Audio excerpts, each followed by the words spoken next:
What up? This is Rocher here from your PDL connection with a new Braindump, and today I wanted to talk a little bit about how you can stop wasting time between tasks with the help of my 3 commandments of stopping procrastination.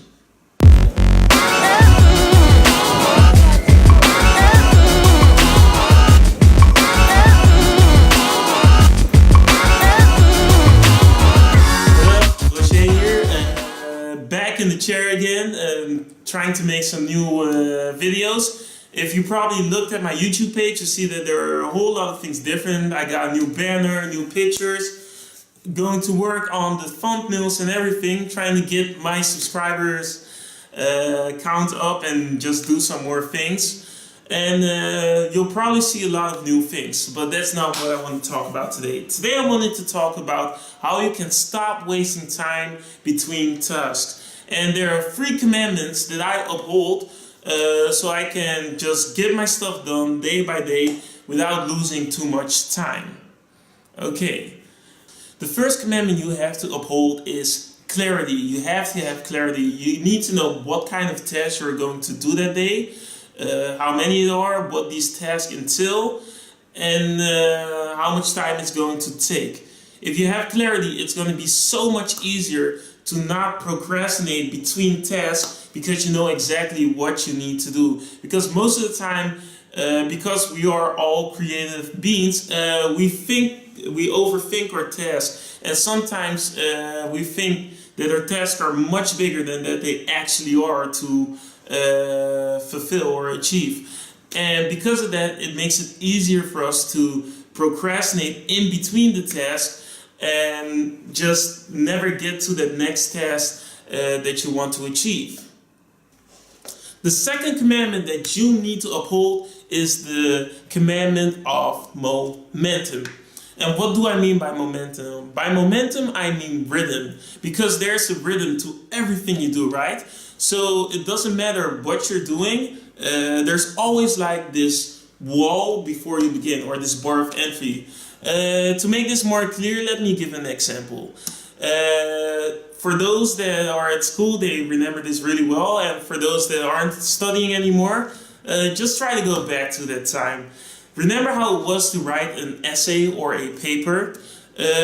For most people, if I'm not counting like the exceptions or something, for most people, the hardest part of writing an essay is the beginning. It's really hard to get started because you don't know really what to do, and you're just barreling through, hoping that you'll write something decent, right? And after you've written that first beginning, those first paragraphs, it gets easier and you start to get into some kind of a flow.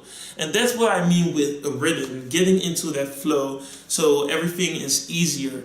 And that's applicable to any task that you're doing. There's always going to be like this period at the beginning that's really hard, and afterward it gets easier. And that's what I want to talk about when I talk about momentum, right? But we can divide this in 2 kinds of momentum. You have macro momentum or macro rhythm, and you got micro momentum and micro rhythm. So let's start off with macro momentum, and this is on the big scale, right?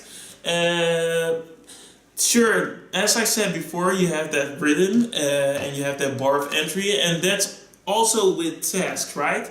So if you're not used to doing tasks every day, it's going to be a little bit harder to switch from task to task to task to task.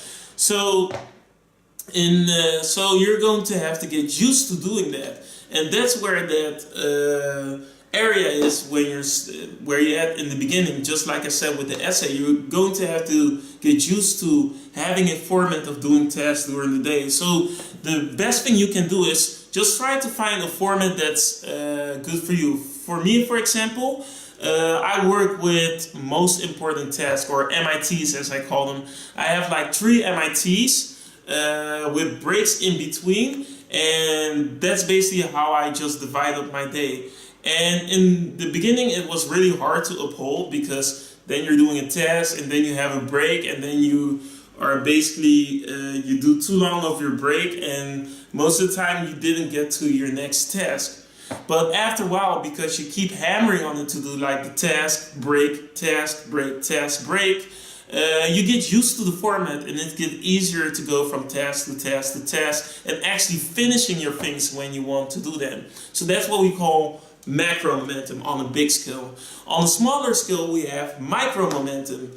And here the same thing applies, but instead of looking at it from task to task to task, we're going to look at it from a smaller scale and the task itself. As I said, there's a barrier of entry, a wall. So it's harder at the beginning and it gets easier the longer you do it. And what I mean by micro momentum is that you should divide your task into actions. Just these little actions that you need to do. For example, let's say you are walking on the street. This is just an example. And you need to go to the McDonald's, right? But you don't know where the McDonald's is. You could be like, I don't know where the McDonald's is. This is too hard, or that kind of stuff. I know it's kind of a bad example, but hang on with me here. So yeah, you could be like that. Or you could be like, okay, I don't know where the McDonald's is. What is the first step that I need to do to find a McDonald's? The first step might be asking a stranger where the McDonald's is. Or the first step could be walking towards a stranger. And the second step could be asking where the McDonald's is. And that's how you should see your task. Instead of seeing it as this big thing that you need to do, divide it in smaller steps. And you can use these easy small steps to get into that flow, so that you just go through the task easier. So for my third commandment, I wanted to talk about accountability. And the funny thing is, everybody that has problems with accountability has probably held themselves accountable. And where did that get you? It probably didn't help, did it? Maybe there were some times that you actually fulfilled your task, and other times you were like, okay, I need to get this task done, and you watch TV or played Angry Birds or watch House of Cards or something like that.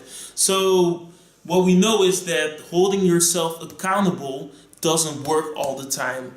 But the funny thing is, we are social creatures. We communicate with others. We have friends. So instead of holding yourself accountable, let others be accountable for your actions. Let other people help you create accountability buddies. Because it's going to be a lot harder to procrastinate if your friends are on your ass the entire time. Like, have you done it? Have you done it? Are you doing it right now? Start getting accountability buddies to help you with your things instead of doing it on your own. I don't know if this is some kind of ego thing or a pride thing, but we all think we have to do this ourselves. There are billions of people around you that could help you with this. So start getting accountability buddies. If you want to go a level beyond that, you can add to the accountability buddies consequences. So for example, if I don't fulfill this task, I can't do ... As easy as it is. And if you want to make it more real, link the consequences of your actions to your short-term desires instead of your long-term desires. Because it's going to be easier to procrastinate if you're saying like, if I don't fulfill this task, then I can't, I can't go out to that party I want to go in 5 months or something. It's going to be easier to procrastinate. But let's say you have a passion, for example, basketball, and you play that like 4 times a week. So it's really short term to you. And you say, I can't, if I don't fulfill this task, and use your accountability buddies in this, if I don't fulfill this task, you tell your accountability buddies to not let you go on the court and play basketball. You're going to feel a lot more pressure. And because of that, it's going to get a little bit harder for you to procrastinate. So these are my tips, my 3 commandments for dealing with procrastination and just wasting time between tasks. I hope this is of some value for you. So that's all. Vache, your PDL, Braindump. Peace. So what up, Rocher here. I hope you liked the video. If you liked the video, just give me a thumbs up, like it, and if you really like the video and it was of value to you, subscribe. You can probably click on my head or something. I'm gonna put a link there that will direct you to the subscribe page. So if you haven't done it right now, do it now. And oh yeah, before I forget, I also have a Snapchat. It's called PDLOJ. And if you have questions about the video or you want to give me feedback, you can just leave messages on my Snapchat or my Twitter or my Facebook or something like that. And I'll do my best to get back at you and answer the questions. So that's all. Rocher, your PDL. Peace.